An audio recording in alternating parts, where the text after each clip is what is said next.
Okay, we'll call the meeting to order. We'll start with roll call. Morgan Brown, Here. Dave Walbrenner, Here. Becky Engel, Here. Brian Jones. Here. Jesse Ware. Here. Jan Weichert. Here. And Christina Shark is here. Next is adoption of agenda and declaration of a quorum. Motion to adopt. Second. We have a first and a second. Is there any other discussion? If not, all those in favor, raise your right hand. Next on the agenda is citizen speak. I do not have any green cards. Next on the agenda is employee recognition.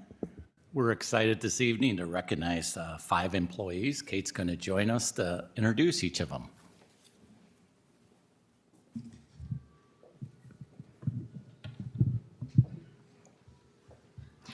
Our Employee of the Month recipients are selected from nominations submitted through an online form. Each month, a committee chooses up to 5 recipients to include those who meet the criteria of continuously demonstrating going above and beyond for students, staff, and parents. We welcome you to submit your nomination through our online form titled Employee Nomination Form, found under the quick links on our website. First up, we have Brianna Berry. Brianna is the service coordinator for the district's Primetime Youth Care, or PTYC, program and has been employed by the district for 10 years. She was nominated by a colleague. Brianna goes above and beyond to ensure we have everything we need to support every child in our program. She's always checking in and offering to help when needed. Brianna thoroughly provides for us and makes sure nothing falls through the cracks. She is a great resource for information and support and a fantastic leader. Our team truly couldn't function without her dedication and care. Congratulations.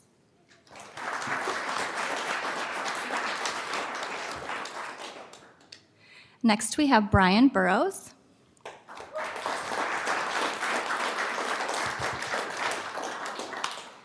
Brian is a custodian at Horace Mann Elementary and has been employed by the district for 10 years. He was nominated by Mrs. Orwig's 3rd grade class. We think Mr. Brian should be the Employee of the Month because he has been with us for a long time. He does a good job at cleaning the building, and he works really hard to make sure that our classrooms are clean so we can do our best learning. He never misses a spot when cleaning. He is very nice and kind. He is quick to fix things that break. Mr. Brian follows character strong by being respectful to others and our things. He hardly ever misses a day of school. Mr. Brian is also very funny and makes us laugh. Congratulations.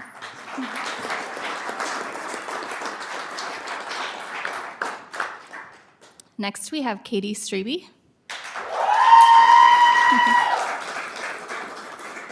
Ms. Strebe is a teacher at Evans Junior High School and has been employed by the district for 4 years. She was nominated by a colleague and a parent.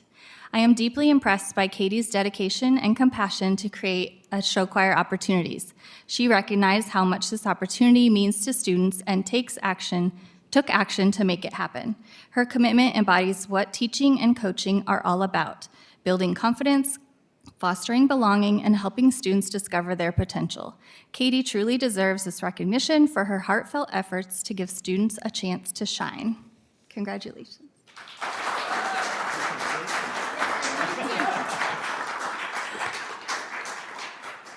Next, we have Shauna Tuller. Shauna is an associate at Pickwick Early Childhood Center and has been employed by the district for 5 years. She was nominated by colleagues. Shauna is loved by all students and staff. She treats each student as her own and creates a safe, caring, and respectful environment where students feel valued as they enter our school and classrooms. She makes learning enjoyable and helps each child grow and succeed. Pickwick students clearly love her, as shown by the smiles we see each day, and Shauna's smile and energy bring joy to our staff as well. Congratulations.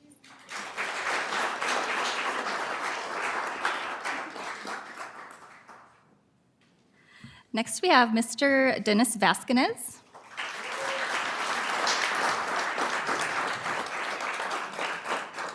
Mr. Vasquez is a teacher at Ottumwa High School and has been employed by the district for 23 years. He was nominated by a student. Mr. Vasquez teaches from bell to bell with efficiency while keeping the class engaging. His classroom is a safe space where students can be themselves.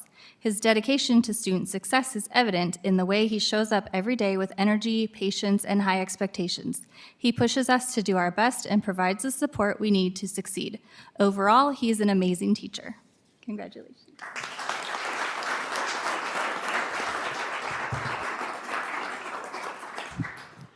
I've asked Dennis, actually, we announced this weekend our All-State in chorus, and Dennis does an amazing job, and I've asked him if he would announce our winners. We had 6 this year. We're very proud of that.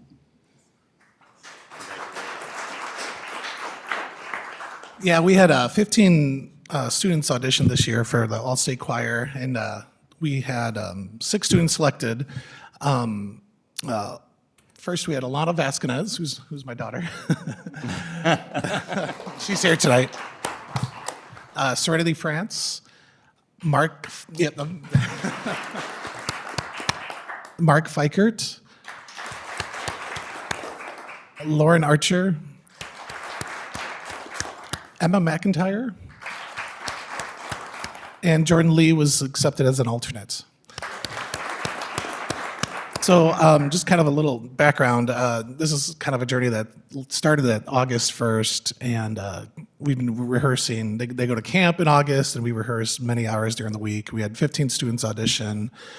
In the last 6 years, we've had 32 kids make all states, so really, really happy with what they've done.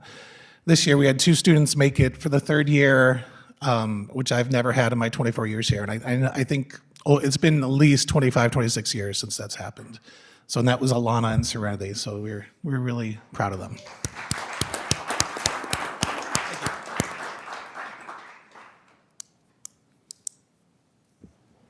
Okay. Next is the consent agenda. Motion to approve the consent agenda? Second. We have a motion and a second. Is there any other discussion? If not, all those in favor, raise your right hand. Motion passes. Next, board priority, we will promote and monitor growth in student achievement, and all students will be challenged with high expectations that will meet or exceed measurable targets. Tonight, we have an informational session with Marcy and Aaron from Gateway. I've got the honor of introducing the group. This is kind of an overview of the presentation the board's going to receive tonight. I think we'll divide up into 2 different groups.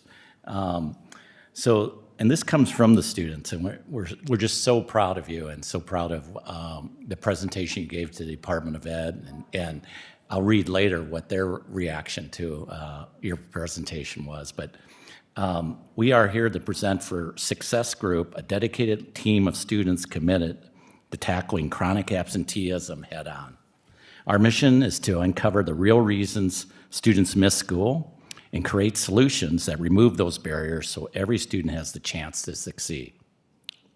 We gathered data through surveys and conversations, analyzed the findings, and identified 8 solutions that we believe can make a real difference.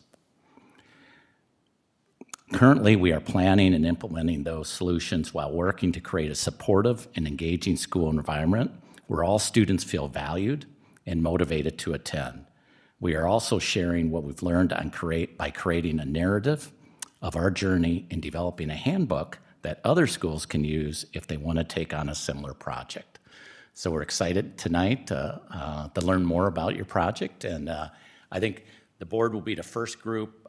Do you want us to start back right up here? Okay, we'll start here. And then the second group, I thought, could be this group here, could be go right after that.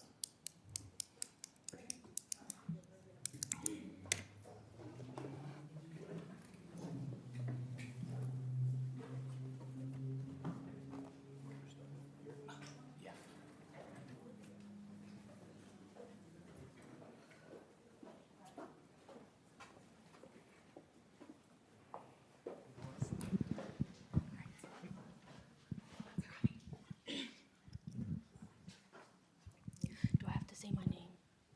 Wait, hold on. I want to do.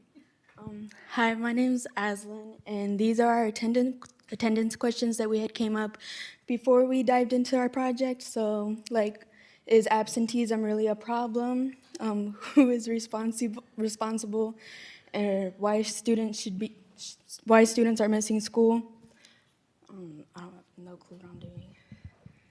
I'm going to tell you a little bit about our gateway attendance data from 2024 to 2025. What is absenteeism? Chronic absenteeism was when a student is missing 10% or more of the school year. This is some of our school-wide data we collected. And this is chronically absent by grade level percentage. And then I'm going to tell you a little bit about how we did our research. First, we came together as a group and spent a couple of weeks designing and creating surveys to then send out and distribute them amongst other students and community members to hear real-life voices and perspectives.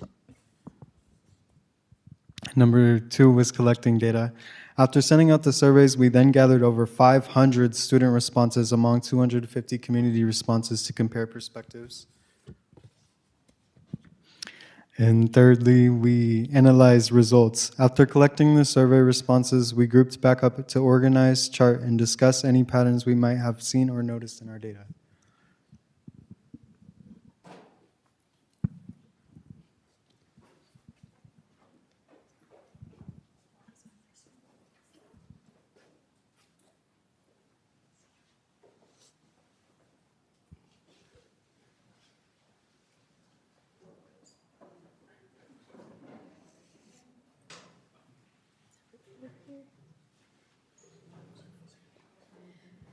I'm going to be presenting about an infographic we made from the data from 2 different surveys we conducted last year.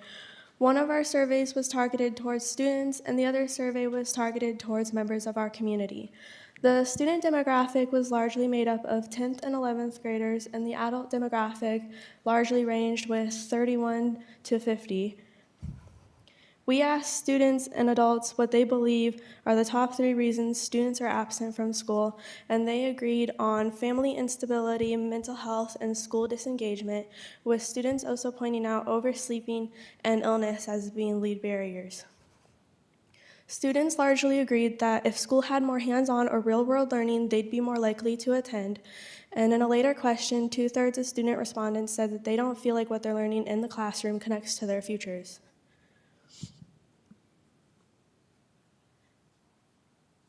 We discovered through our data that absenteeism is a bigger problem than we realized, and that responsibility is a shared thing for the schools, community, the family members. And we also realized that relationships are the key. We need better student-to-student relationships and student-to-adult relationships. Every student has a story, and our solutions overlap. Students said that they would like it if school could feel different, like if they had more relevant projects.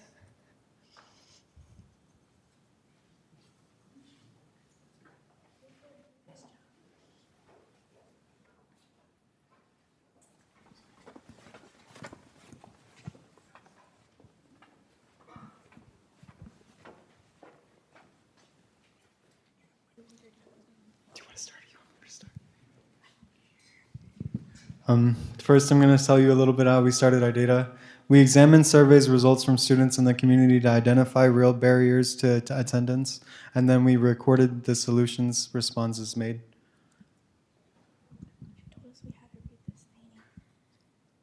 The data led to these 6 categories where solutions fall under motivation, relevance, oversleeping, transportation, relationships, and relationships. I guess that's the last one. We started with the data and we brainstormed we went to the JBS Sports Center and did a workshop day. So our class came together, and for 3 hours, we ran our solutions through an 8-question matrix, and we mapped out our options so that we could clearly see which solutions were most realistic and impactful.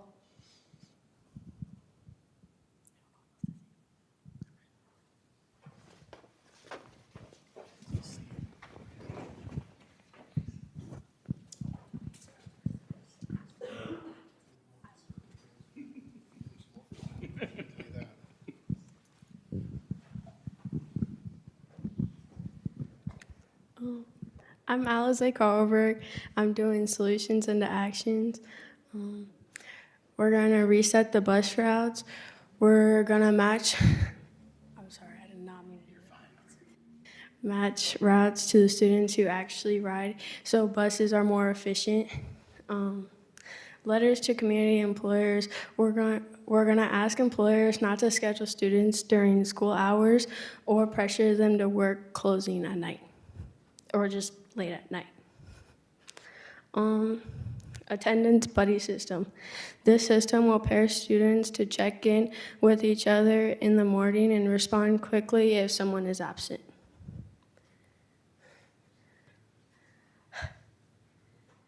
I'm sorry, I'm out of breath. More CTE and project-based classes. This is to expand the classes and tie directly to the student's interests and their future career. I'm Lola Randolph, and I'll be talking about how the attendance project impacted us. For our pride in the teamwork, I'd say we've worked together well. We've just been able to build off of each other, and we just have more of a drive. We did the empathy. We looked at more of like a wider view on why kids were not missing or were missing school, and not just, oh, they're lazy or they don't have a drive to get an education or anything like that. We looked at family issues, mental issues, transportation issues. Also, the identity and purpose. This was just to show that our teachers are the ones that give you the motivation and they build that drive for you. You don't just automatically get that. So if they're not showing you like what you can get out of like outside of school, you're not going to think, oh, I need to get that education, because you're not going to know fully what's outside of the like world for you. But yeah.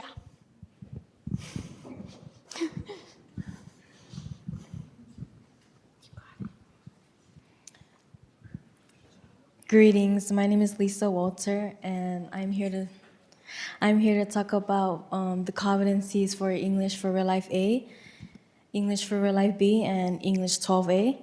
So we began to create solutions to complex issues. So we defined what absenteeism is and why it matters. We brainstormed barriers and designed innovative solutions such as transportation supports, advisory lessons, and buddy systems. Secondly, we did drive authentic research with accuracy and purpose. For this, we created surveys, promoted them with posters and announcements. We also gathered 500 students' responses and 250 community responses. After we collected those responses, we analyzed the results. Lastly, we maximized exchange of ideas. As a class, we took leadership roles in small groups, shared perspectives in large group, and we also brainstormed. We compared student versus adult survey to find common ground. And I'm gonna talk about the English for Real Life B. So what we started on was exchange complex information. We built posters, infographics, and gallery walks. With gallery walk displays. We also explained survey results and solutions to peers, Gateway, and the staff. Second, we actively read, we interpreted survey responses, annotated, and compared student versus adults' perspectives. We also studied Gateway's attendance data for patterns. Lastly, we actively communicate to influence thought and outcomes. So we presented in small groups during gallery walks, spoke with professionals at CASA. We also shared findings with peers and adults to shape solutions. Hi, I'm Amanda LeGrand, and I get the last poster because Maria couldn't be here tonight. So we did all of those competencies in those different courses. And then this quarter, we're going to focus on English 12A, which is normally pretty traditional. If you look at the competencies are here. What I've done is adapt them. So it focuses on narratives, but we're going to write the narrative of the process and go through these traditional competencies through that process instead of reading stories and doing maybe like that more traditional. Their hope is to create a handbook that they can share with others. So I just wanted to show that like we can adapt some of those traditional ideas into something that the kids feels relevant, and they're going to produce something, have something instead of writing stories, have something that they can use and share and hopefully help others grow. And Nice job. You did a great job. Thanks, Amanda. no problem. Yeah, I'm going to ask maybe if the students and all the teachers come up front, just introduce themselves. Yeah. I might ask all those students and teachers to come up, just introduce themselves.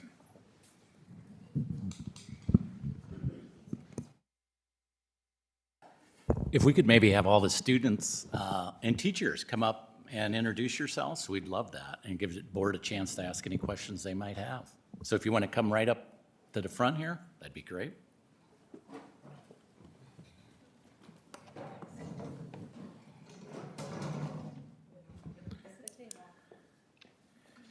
right, so people who want to be closest to the microphone, grab those chairs. Oh, there's Do you want to semi-circle it? Okay, he'll come back. All right. Hello, my name is Lisa Walter. Hello, I'm Alize Carlberg. Hello, my name's Lola Randolph. Hi, my name's Aslan Jimenez. Hello, I'm Javier Arenda. Hello, I'm Cadence Keys. And I'm Amanda LeGrand. Do you have any questions that they will answer? If I could just start, I just went to read what I received from the Department of Ed, and this is always great to get an email from the Department of Ed that starts off with "wow." So that was the heading, and it says, "I just wanted to let you know your students absolutely wowed the Department of Education folks yesterday. Your students were not only well prepared, they were articulate. Their process of what they had learned had outstanding visuals of incredible content about their efforts, and interacted with the participants with respect and grace. I am so incredibly proud of every single one of them. Amanda and Marcy were such amazing support to them. I love watching them facilitate and not direct the students while offering them strategies to calm their nerves and celebrate their accomplishments." So I think that speaks volumes of, how great a job you did, and just how proud we are of you too. And we really appreciate coming tonight, and I'll turn it over. Any questions for the board? I don't have a question. I just wanted, that pretty much summed it up right there. You guys did a great job on presenting, and the visuals were great, so good job on that. Thank you very much. Thank you. And recognizing the things that caused some of those problems, so great job. What was your most surprising underlying cause of absenteeism that you found? I could answer this. I can't really say it was too surprising, but getting that wider view of why people are missing school on family issues and the mental health, it just helps show that kids aren't just not trying. They just have other problems going on. What was the most difficult part of your project? Probably narrowing down the solutions, because there was a lot that we had, like so many ideas, and then we had to narrow them down. And then I know we had to build up the questions for the survey, so we just had to find which questions were going to get us the right answers.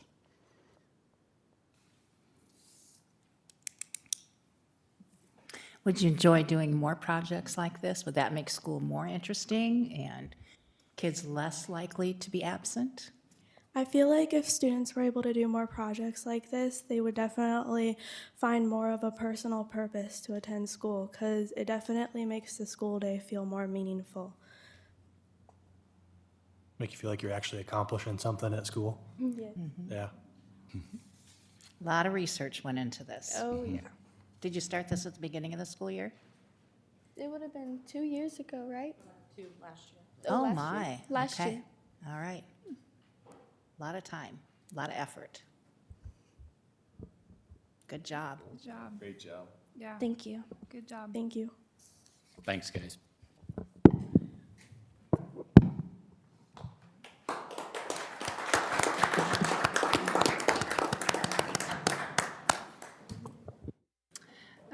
right, next, board priority to be the best will create a positive learning and working culture for our stakeholders and embrace our community partners through communication and transparency. Next is selection of a Great Prairie AEA board member. We have a new presenter tonight. She begged me to do this, so I said, okay. So I will turn it over to you. Good evening, everyone. The district received the official ballot from the Great Prairie AEA for the election of the 2025 AEA Director for District 2. Shelley Morgan is seeking re-election and is running unopposed, so we're just looking for a motion for that vote. I move to nominate Shelley Morgan. Second. We have a first and a second. Is there any other discussion? If not, all those in favor, raise your right hand. Thank you. Thanks, Ashley. Okay, next is early resignation incentive.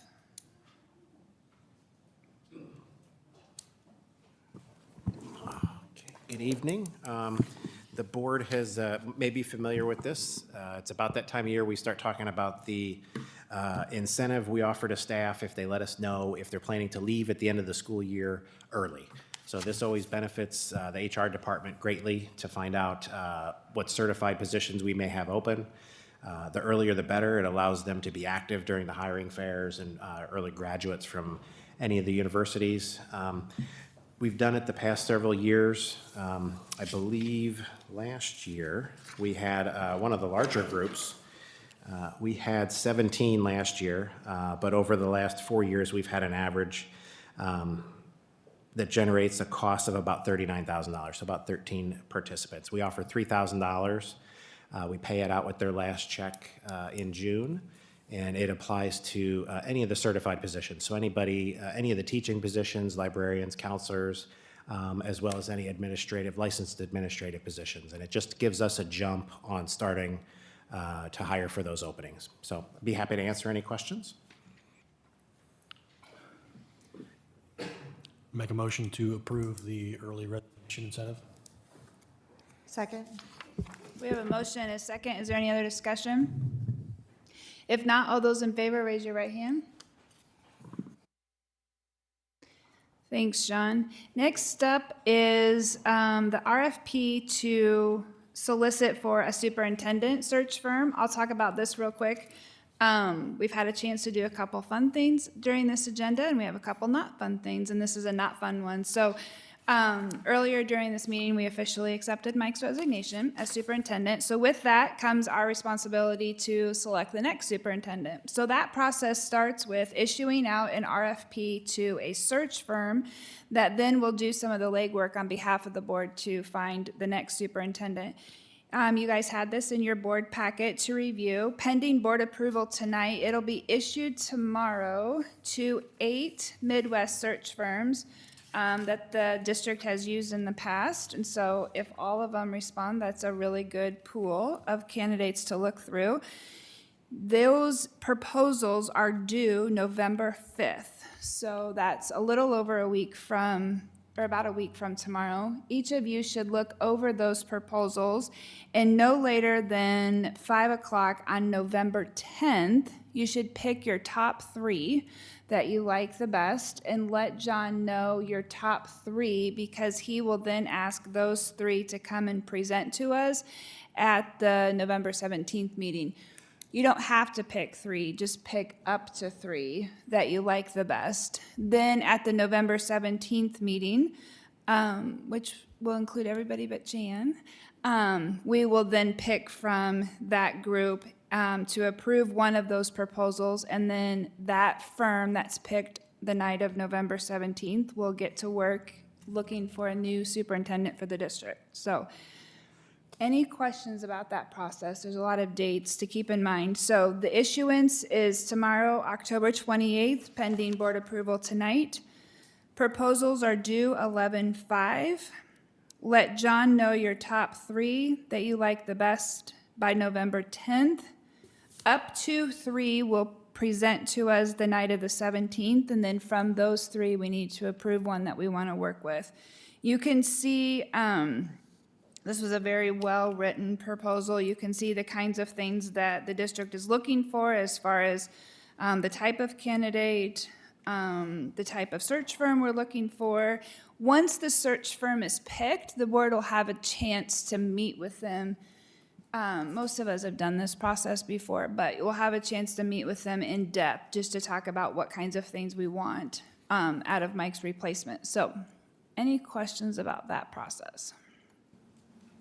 Christine, this might be for John, but do they come on the same night? The top Yep, three? they'll come on the 17th. We only meet once in November, so we want to do it all at that board meeting just so that we can get the job. Because we'll need some time in between when you select someone until you get the job posted. There needs to be some time in between there where we tell the search firm what we're looking for, what kind of candidate we're hoping to get, what kinds of characteristics we think are important. And we want to hope to have the job posted by January. So we've got some good time, but we need to get it moving.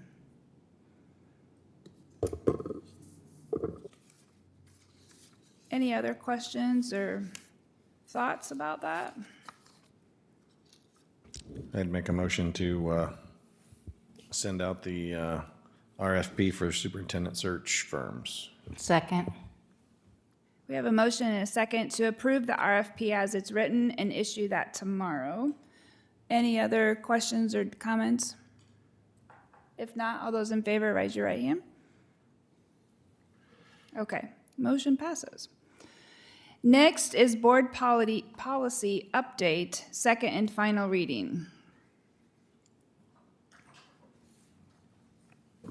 I don't have any updates. We didn't make any changes from the first reading. Just here if you have any questions. If there's no questions, I'll make a motion to approve. Second. We have a motion and a second. Any other discussion or questions for Brad? If not, all those in favor, raise your right hand. Motion passes. Thanks, Brad. Next, board priority. Through the board's financial stewardship, we will provide operations, technical, and curricular resources to staff, teachers, and administrators so that all students have consistent and sustained achievement. We have one action item here, a transit van purchase. As the district continues to expand transportation support for special education students and daily shuttle needs, the addition of 2 12-passenger vans would provide greater flexibility, reliability, and efficiency. Currently, our transportation department is often stretched thin accommodating specialized routes, midday student transfers, and program-related travel. These vans would allow us to meet the increasing demand for individualized student transportation, field trips, and other district shuttle requirements without overburdening existing bus routes or staff. Recommendation is the board approve the purchase of 2 12-passenger vans to be used within the transportation department. These vehicles will be utilized primarily to support special education transportation and to supplement shuttle operations throughout the school day. The addition of these vans will enhance our ability to respond quickly to changing transportation needs while maintaining safety, efficiency, and compliance with district standards. And I just wanted to relay how we're funding it. Don found a pretty good deal on these vehicles. There are very specific requirements we have to meet in order to transport students. 12 passenger vans have to be purchased used, so he found some lightly used ones. It is a very, very, very strange rule that the Department of Education has. But between the two of them, it's about $75,000. We annually allocate just around $200,000 for vehicle or equipment replacements. And we started that several years ago to kind of replace some of our vehicles on a cycle. So what we're doing is we're allocating a portion of those funds this year to the purchase of the 2 transit vans. So, like I said, we allocate about $200,000 annually. This is 75 of it. I think Don still has some plans to purchase another vehicle, but we're light. We have some equipment purchases, but not a ton, so this fits in real well to the existing budget, so we're not having to add anything to purchase these vehicles. Does anybody have any questions for Don or John? Just a question. You don't have to have a special driver's license, do we? Have to have for people driving these? No. No, I don't. It doesn't require a CDL, I don't believe, Don. No, It doesn't. We have to, they have to have a stop training class, and we can do that online, which will be given beforehand. Once upon a time, if it helped, there was some goofy. Yes. Make a motion to approve if no other questions. Second. We have a motion and a second. Is there any other discussion? If not, all those in favor, raise your right hand.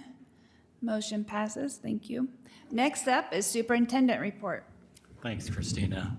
The first thing I have for the board is John's going to give an update and kind of share out how the initial school year is going as far as some of the changes we've made with our paraprofessionals as far as retention and recruitment. And we know it's early, but we're excited by the results so far. So, John, I'll just turn it over to you. Sure. Yeah, as Mike mentioned, it's early, but we've come before the board and we talked a lot about kind of the initiative, an area of focus with the associates, just trying to find some things to help with the turnover and just making that job just a better job overall. So a couple things, the Associate Support and Development Group, kind of the committee, they've met several times along with the HR department. That continues. They have some listening sessions scheduled this week. So they'll go out into the buildings, HR, Mackenzie's leading that. And it's kind of opportunities for associates to share continuous input throughout the school year with the administration. Also working on an associate FAQ document that'll go and develop to help address some common questions that come up among the group. Mentorship program, that's in full effect. We got all those mentor positions going.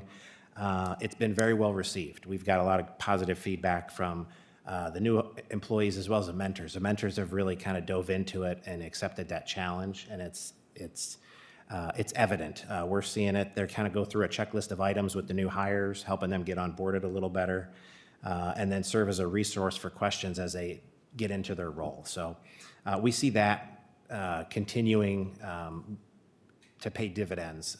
One of the dividends is we've had 37 new associate hires year to date, and of those, 2 have resigned.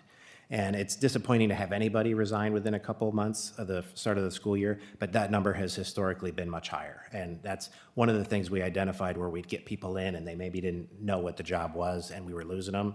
And so far, we've only had 2, so that's pretty good. Other than that, there's been 7 other associate resignations, so a total of 9. And we did the turnover rate calculation. Right now, it's 3.8%.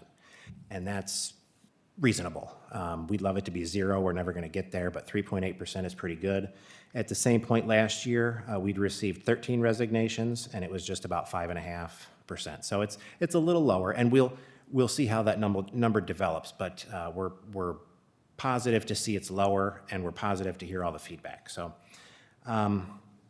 building administration's working with the group, working with the development group. They're coming up with 3 goals that are focused on the core areas that support group developed. So kind of measurable goals, ways to see how they're doing, the building administration. The group reports that they can see the efforts. So that was kind of one of the questions that's asked is that, have you noticed anything different? And they said, oh, absolutely. You can really see administration trying to work with the associates to make them feel more valued, make sure they have input and all of that, make a difference and improve that day-to-day experience. Then the last point is kind of talk about we're going to increase the full-time positions because an associate position that only works 29 and a half hours a week for 9 months out of the year, the paychecks just they're not that large. So we're doing the Schedule E positions, we call them, where we bump them up to full-time. We give them some money. We call it PIP money, but it's personal insurance payment. It's money they can use to buy insurance, or it's money they can just keep as salary. So we pay that, so it's cash either way. And then they get more hours. So we were going to increase those positions. We started last year, or ended last year with 30. We're up to 45. So our goal was to add 10. And then what we did is we traded positions. So we took some full-time positions and bumped them up, maybe a 2-for-1 swap in certain areas where the building said that would work. So we've actually moved to 45 full-time positions in the associate group. And when we figure in their hourly wages plus the money that they receive for the PIP, their hourly rate is $21.46 is what their realized hourly rate is, which we feel is pretty good, and we hope that continues to pay dividends with that group so there's less turnover, that they are just better availability for the buildings and just a better more attractive job overall. So those are some of the things we're seeing. Like I said, it's ongoing, it's early. We'll continue to monitor and track all the data to see what the turnover rate looks like, continue to solicit feedback, and make changes if needed. But right now, everything's really positive, and we've got a lot of good feedback, so kind of the update we're at. I think the only thing I would add to what John said is that, and we're really excited about this too, is that the positions we've had open that are full-time are getting bid by our internal people, and they're all getting bid by our internal people, so that's great news, yeah. John, I don't have a question about the pay, but in situations where we have, I would say probably mostly at the elementary level, where a student has a para or associate or whatever, and that they have a good relationship with that, how often, especially like if it's at the parent's request, do we let that associate or para move with that kid as they go through, especially if it's in the elementary? I don't have the answer to that. I was going to see if maybe Mr. Steemsma could help with that. I believe I wasn't supposed to speak. But you're always invited. Our practice has been like 2 years where, and that doesn't happen all the time. It's really based on a lot of different factors. Sometimes our associate group likes where they're at and they don't want to move to a different grade or a different position. Sometimes we provided additional training specific to what the student's disability is, and then we try to keep that associate with that student because we've invested in specific training depending on what that kid needs. In general, we try not to get too dependent on any particular individual. We want to be dependent on a plan so that whatever the plan is for that student, that's what we're trying to fulfill for the student, just because we know that we have turnover, and even if an associate is sick or out for whatever reason, we want to make sure that the plan is what's in place and not the person. We have in the past had people stick with the student or students that they've been working with, but in general, we try not to stretch that out too terribly long. Okay. Thanks. Okay, any other questions? Thanks, guys. Thank you. Next I have for the board, we got final notice today, which we're really excited about. We've received a grant from the Iowa Department of Ed to help improve student literacy, and Maria's just going to come up and kind of talk about the significance of the grant, the amount of grant award it is, and so forth. Yeah. Hi, everybody. Thanks for having me tonight. I'm excited to talk about the Iowa Comprehensive State Literacy Development Grant, so Iowa CSLD grant. And this grant comes in a couple different phases. So the information's been embargoed up until now, but really the first phase of the grant is strategic planning, and that's the first year. So that would be this school year. We got $174,000 just in that portion of the grant. So just for this year, and whatever we don't use carries forward. We applied for about $400,000 for the whole grant, and the grant is interesting because it's broken up into pre-K, into K-5, and then 6-12, and you allocate percentages of your funds towards each of those three different parts. And so we have done a lot of building around literacy in elementary. We're not done, but we know that building out strong literacy work in the secondary world, because there's not a lot of funding resources with that our secondary buildings don't get title funds and those different funding pieces that our elementary schools do. And so we've allocated more towards secondary. But this first year is all about the planning of that with the goal of long-term sustainability of strong science of reading-based literacy practices for your whole entire school system. And we're just really lucky to be one of the school districts in Iowa to get that grant. Any questions for Maria? Thanks, Maria. Thank you. Last thing I have is just a reminder that we have our high school fall orchestra concert tomorrow at 7 p.m. So we're excited for that.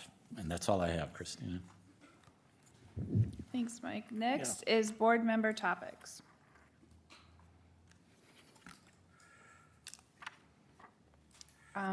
I would just say, remind everybody there is an election Tuesday, November 3rd. Please don't forget that. 4th, that works too. You can vote early. Okay. Next is a closed session.